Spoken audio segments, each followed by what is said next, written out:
عن أبي هريرة رضي الله تعالى عنه أن رسول الله صلى الله عليه وسلم قال: ألا أدلكم بما يمحو الله به الخطايا ويرفع به الدرجات؟ قالوا: بلى يا رسول الله صلى الله عليه وسلم. قال: إسباغ الوضوء على المكاره وكثرة الخطى إلى المساجد وانتظار الصلاة بعد الصلاة فذلكم الرباط. امام مسلم نے صحیح مسلم کتاب الطہارہ باب فضل اسباغ الوضوء علی المکارہ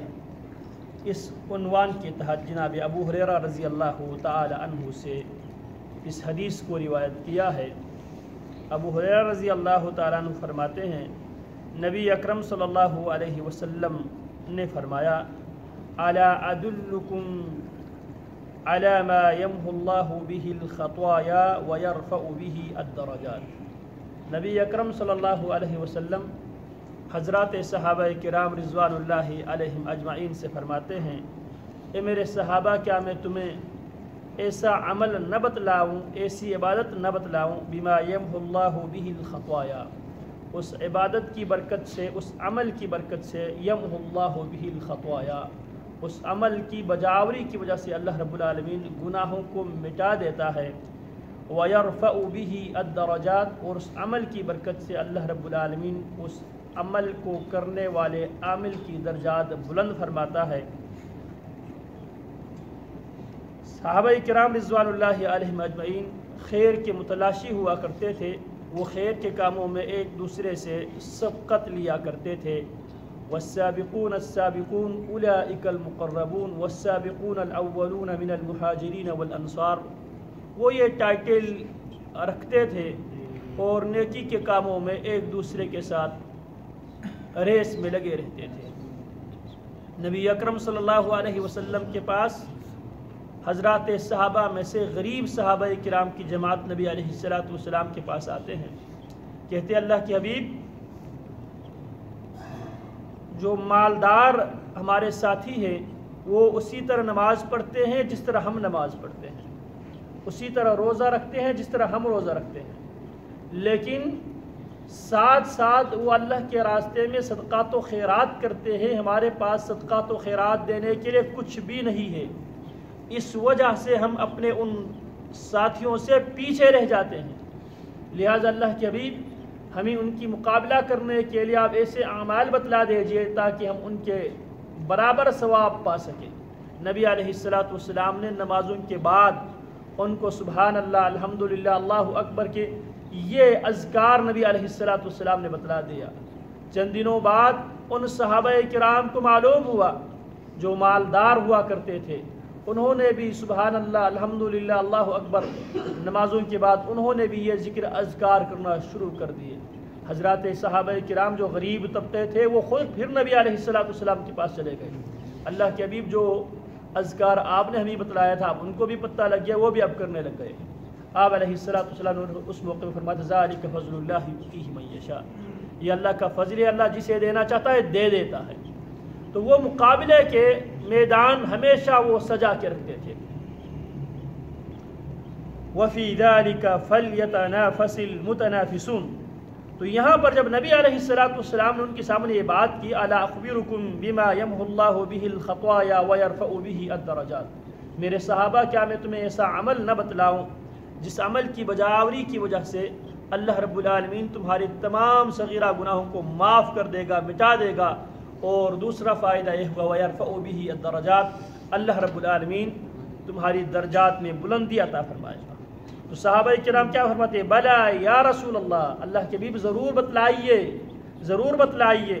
قال، نبی علیہ السلام نے صحابہ کرام رضوان اللہ علیہم اجمعین کو پہلے سوال کیا، پھر ان کا شوق، ان کی محبت دیکھ کر آپ علیہ السلام فرمانے لگے: اسباغ الوضوء علی المکارہ، یہ خصوصاً ان ایام سے تعلق رکھتے ہیں یہ عمل۔ اسباغ الوضوء علی المکارہ، سرد موسم میں اسباغ الوضوء، صحیح معنوں میں وضو کرنا، علی المکارہ، جب انسان کی طبیعت بالکل وضو کرتے ہوئے گھبرا جاتی ہے ان موقعوں پر صحیح طرح وضو کرنا، وَكَثْرَةِ الْخُطَىٰ إِلَى الْمَسَاجِدِ، اور سردیوں کی وجہ سے انسان بسترے سے باہر نکلنا بھی گوارا نہیں کرتا، اس موقع پہ وَكَثْرَةُ الْخُطَىٰ إِلَى الْمَسَاجِدِ، کثرت کے ساتھ مسجدوں میں چل کر آنا۔ تیسرا عمل فرمایا وَإِنْتِظَارُ الصَّلَاةِ بَعْدَ الصَّلَاةِ، ایک نماز کے بعد دوسری نماز کی انتظار کرنا، اور یہی نبی علیہ السلام نے فرمایا سبعۃ یظلھم اللہ فی ظلہ یوم لا ظل الا ظلہ، 7 وہ خوش نصیب لوگ ہیں جنہیں اللہ رب العالمین قیامت کے دن عرش کا سایہ عطا فرمائے گا، اس دن اللہ کے عرش کے سائے کے علاوہ کوئی سایہ نہ ہوگا۔ ان میں سے ایک اللہ کے نبی علیہ السلام فرمایا وَرَجُلٌ قَلْبُهُ مُعَلَّقٌ بِالْمَسَاجِدِ، ان 7 خوش نصیبوں میں سے ایک خوش نصیب وہ ہوگا قلبہ معلق بالمساجد، جس کا دل ہمیشہ مسجد کے ساتھ جڑا رہتا ہے، ایک نماز کے بعد دوسری نماز کا اس کو انتظار رہتا ہے۔ تو آپ نے فرمایا وَإِنْتِظَارُ الصَّلَاةِ بَعْدَ الصَّلَاةِ، ایک نماز کے بعد دوسری نماز کا انتظار کرنا، فَذَلِكُمُ الرِّبَاطُ فَذَلِكُمُ الرِّبَاطُ، نبی علیہ السلام فرماتے یہی رباط ہے، یہی رباط ہے۔ 3 عمل بتلائے نبی علیہ السلام نے، اسباغ الوضوء علی المکاری، صحیح معنوں میں وضو کرنا سرد موسم میں۔ دوسرا عمل وکثرت الخطا الی المساجد، مسجدوں میں زیادہ سے زیادہ چل کر آنا۔ اور تیسرا عمل فرمایا وانتظار الصلاۃ بعد الصلاۃ،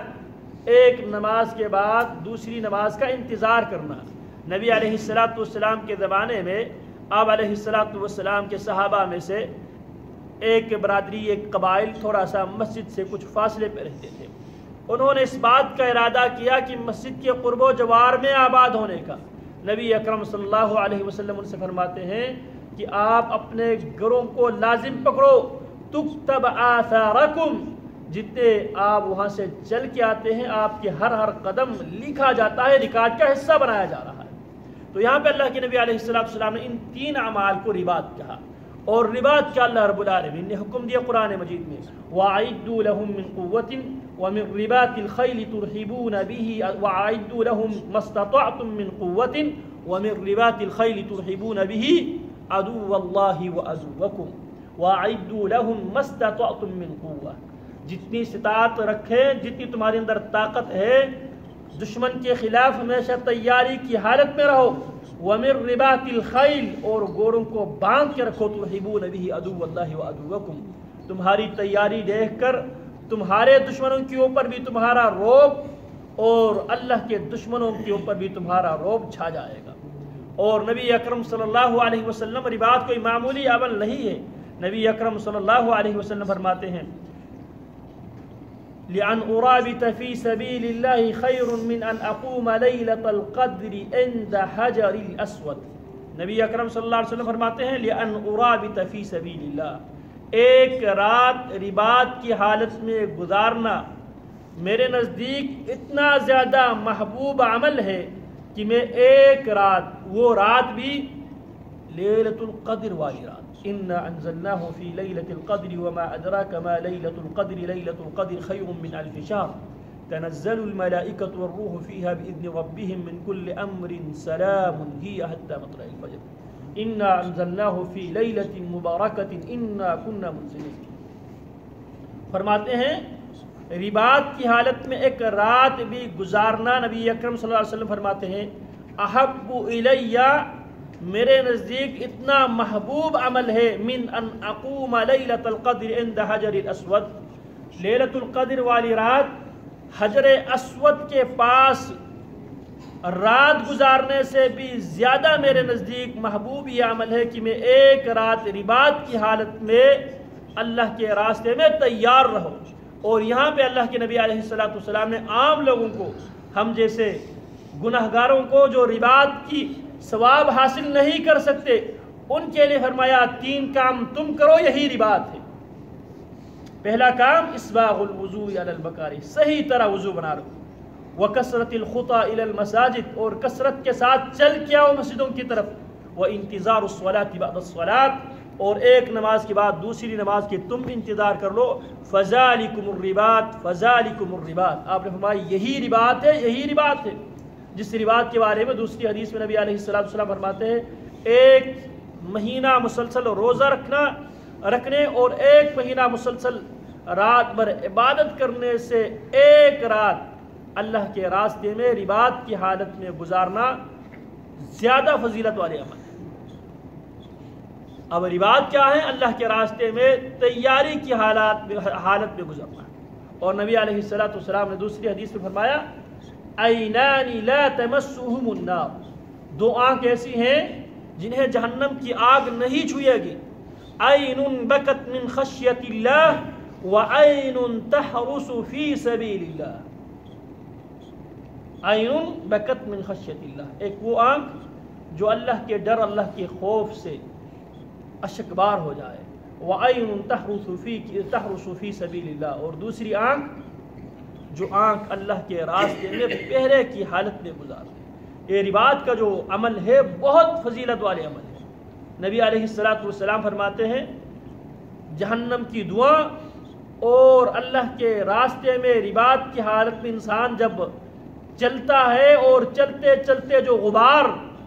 انسانوں کی ناک میں جمع ہوتا ہے، یہ دونوں کبھی جمع نہیں ہو سکتے۔ جس ناک میں اللہ کے راستے میں رباط کی حالت میں چلتے ہوئے خاک غبار پڑ جائے، اس ناک میں جہنم کی دعا نہیں جا سکتی۔ اسی لیے امام